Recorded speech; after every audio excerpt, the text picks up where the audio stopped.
Outlet पर होगा आपके सारे फिजिक्स के इंस्टीट्यूट मैथ्स और उसका सफाया। बस अपने फोन से क्वेश्चन की फोटो खींचो, क्रॉप करो और तुरंत वीडियो सोल्यूशन पाओ। डाउनलोड कीजिए डाउटनेट ऐप अभी या फिर व्हाट्सएप कीजिए अपने डाउट्स 8 400 400 400 पर।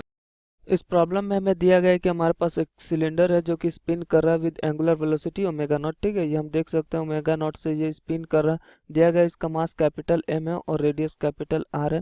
ठीक है, और उसको एक रफ इंक्लाइन प्लेन पे जो है हमने रिलीज कर दिया, उस पर रख दिया। ठीक है, और दिया गया कि जो इंक्लाइन प्लेन है उसका हॉरिजॉन्टल से इंक्लिनेशन जो है 30 डिग्री है, और ये जो रफ इंक्लाइन प्लेन है इसके लिए coefficient of friction mu equal to 1/√3 है। ठीक है, the cylinder is released at a height of 3r from the horizontal. ठीक है, इस हॉरिजॉन्टल से 3r हाइट पे उसको रिलीज किया गया। ठीक है, आप देखिए इसका सेंटर जो है यहाँ पे from horizontal find the total time taken by the cylinder to reach the bottom of the incline. ठीक है, तो यहाँ तक बॉटम पे आने में इसको कितना टाइम लगेगा ये हमसे पूछा गया। तो देखिए सबसे पहले तो अगर हम देखें तो इसका अगर फ्री बॉडी डायग्राम बनाए, ठीक है, तो आप देखिए कि ये इस पे एक जो है, क्योंकि इसको केवल एंगुलर वेलोसिटी दिया गया है तो ये ऐसे घूमने की कोशिश करेगा और इसकी इस वक्त कोई वेलोसिटी नहीं है, तो इसलिए यहाँ पे स्लीपिंग हो रहा होगा। स्लीपिंग हो रहा होगा तो स्लीपिंग को अपोज करने के लिए अपवर्ड डायरेक्शन में एक फ्रिक्शन लगेगा। ठीक है, ये फ्रिक्शन लग रहा है नीचे इधर की तरफ कितना लग रहा है mg cos थीटा, ऊपर की तरफ नॉर्मल, और इधर mg sin थीटा। ठीक है, mg sin थीटा। अच्छा, अब अगर हम देखें तो ये जो perpendicular to the incline plane, इस डायरेक्शन में कोई मोशन नहीं होने वाला है, यानी mg जो है mg cos थीटा को n जो है नॉर्मल बैलेंस कर देगा। ठीक है, और अगर हम देखें तो इधर की तरफ जो है फोर्स फ्रिक्शन जो है, फ्रिक्शन क्या होगा, क्योंकि स्लाइडिंग हो रहा है तो ये काइनेटिक फ्रिक्शन होगा। काइनेटिक फ्रिक्शन एन म्यू होता है, तो यहाँ से हमारा जो फ्रिक्शन होगा वो हो जाएगा कितना, M G mu cos theta. ठीक है, और जो वैल्यूज दिए गए हैं वो अगर हम पुट कर दे तो एफ आर इक्वल टू यहाँ से आ जाएगा, म्यू है 1/√3 और कॉस 30 डिग्री √3/2 हो जाएगा, तो ये mg/2 आ जाएगा। ठीक है, अच्छा, अगर हम देखें तो इसका इसका एक्सेलरेशन कितना होगा, इसका एक्सेलरेशन, ये सब हम ट्रांसलेशन की बात करें। ठीक है, ट्रांसलेशन, ये हमारा ट्रांसलेशन है।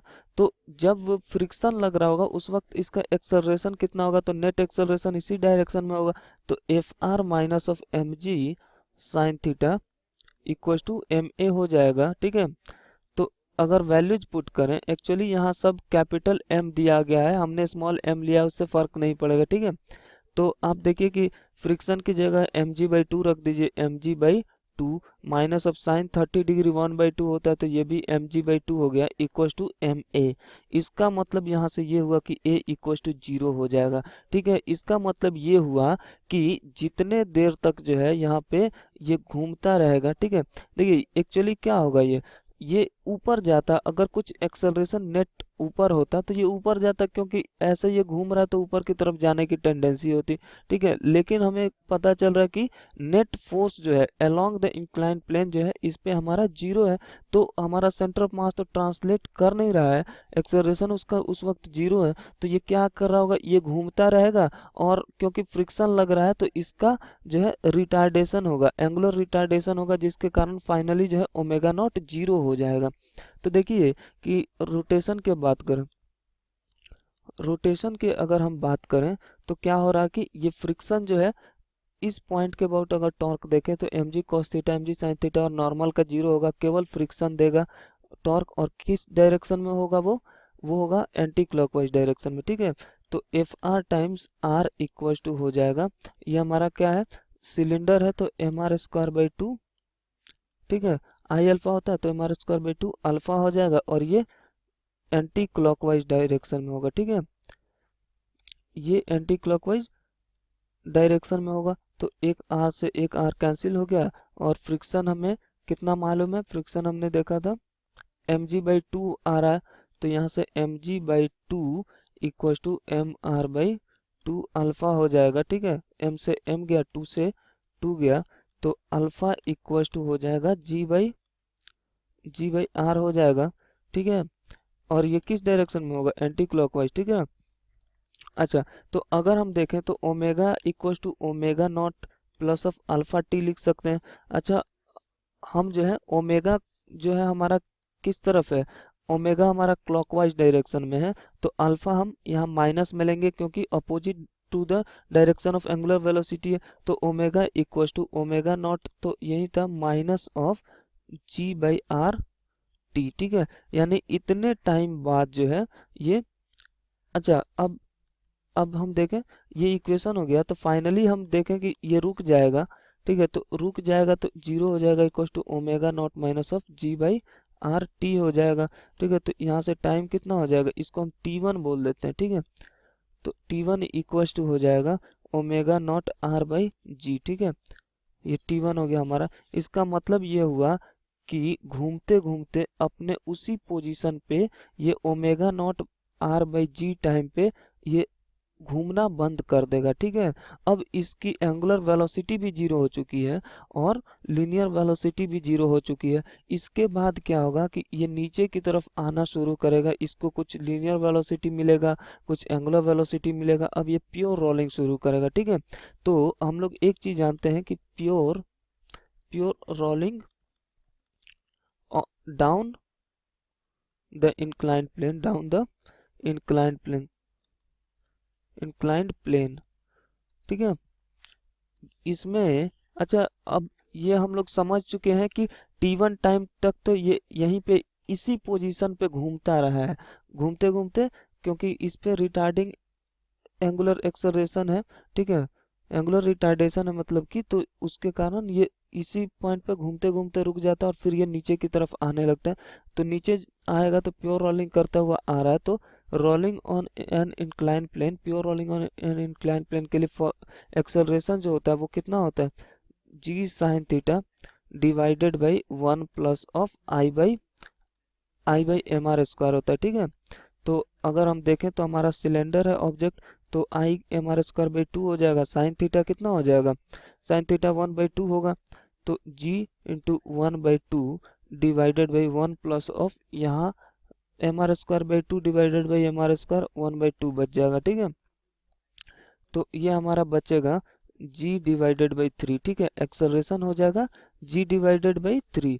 अच्छा, अब देखिए कि g डिवाइडेड बाई थ्री से इसका एक्सेलरेशन हो गया, इनिशियल वेलोसिटी जीरो है और इसको कितना डिस्टेंस ट्रेवल करना है, ये अगर 3r है तो इंक्लाइन प्लेन के अलोंग ये जो डिस्टेंस है, ये आप अगर साइन थीटा लगाएंगे तो ये हमको पता चलेगा कि ये 6r है। ठीक है, तो ये 6r डिस्टेंस ट्रेवल करेगा तब जाके इसके बॉटम पे पहुंचेगा इंक्लाइन प्लेन के। ठीक है, तो हम अगर देखें तो s equal to u t plus half a t square अगर लगा दें, ठीक है, इसको T2 बोल देते हैं, तो हम देख रहे हैं कि ये इनिशियली जीरो था इसका वेलोसिटी, और हम ये भी देख रहे हैं कि इसको कितना डिस्टेंस ट्रेवल करना है, 6r equal to half a t square, a कितना है g डिवाइडेड बाई थ्री और T2 स्क्वायर। ठीक है, तो यहाँ से देखिए कि T2 इक्वल टू आ जाएगा 6 रूट अंडर r बाई जी। ठीक है, तो हमसे पूछा जा रहा है कि इसको रिलीज करने के कितने देर बाद ये बॉटम पे पहुंच चुका होगा। तो एक तो T1 टाइम तक तो वो उसी पोजीशन पे घूमता रहा था, और T2 टाइम लिया वो फिर घूम के रुकने के बाद नीचे तक आने में, तो टोटल टाइम टेकन जो है, time taken in reaching the bottom, reaching the bottom of inclined plane. ठीक है, t इक्वल टू क्या हो जाएगा, T1 प्लस T2, तो ये हमारा t का वैल्यू कितना आ जाएगा, इक्वल टू पहले हमारा कितना आया था omega naught are by g, omega naught are by g plus of T2 हमारा आ गया था 6 root under R by g, 6 root under R by g, तो इतना टाइम हमको लगेगा टोटल। ठीक है, तो ये हमारा आंसर हो गया। अच्छा, इसमें हमने ये कहा कि जब ये T1 टाइम के बाद जब ये डिस्क घूमना जो है खत्म हो जाएगा उसका, तो उसके बाद ये रोल करता हुआ नीचे आएगा। ठीक है, तो सबसे पहले तो इसके लिए ये हमने एज्यूम किया था, लेकिन उसके लिए एक कंडीशन होता है कि म्यू मिनिमम जो है, ठीक है, mu minimum for pure rolling on an inclined plane, ठीक है, वो होता है म्यू मिन बराबर, यहाँ पे हो जाता है जी tan theta, sorry just a minute, ये केवल ऊपर होता है tan theta divided by 1 plus of mr square by I होता है, ठीक है। तो देखिए कि इसके लिए हमारा तो सिलेंडर है ऑब्जेक्ट, तो tan थीटा कितना है 30 डिग्री, तो ये tan थीटा 1/√3 आ जाएगा, डिवाइडेड बाई यहाँ 1 प्लस ऑफ, जब आई रखेंगे तो mr स्क्वायर बाई 2 होता है, तो ये ऊपर चल जाएगा, ठीक है, तो 3, तो ये हो जाएगा 1/3√3, ठीक है। 1/3√3 मिनिमम कोफिशिएंट ऑफ फ्रिक्शन होना चाहिए, ठीक है। और हम यहाँ पे देख रहे हैं कि हमारा जो म्यू गिवन है वो 1/√3 है, तो हमारा ये जो म्यू है वो ग्रेटर देन म्यू मीन है, ठीक है। Hence pure rolling is possible, ठीक है। तो अब हमारा ये आंसर परफेक्ट हुआ। आप अगर यहाँ पे प्योर रोलिंग नहीं होता तो फिर आपको जो है sliding as well as rolling का कंडीशन लगाना होता, ठीक है। तो आप ऐसा इस pure rolling down the inclined plane से पहले भी आप ये चेक कर सकते थे, ठीक है। तो ये हमारा आंसर हो गया।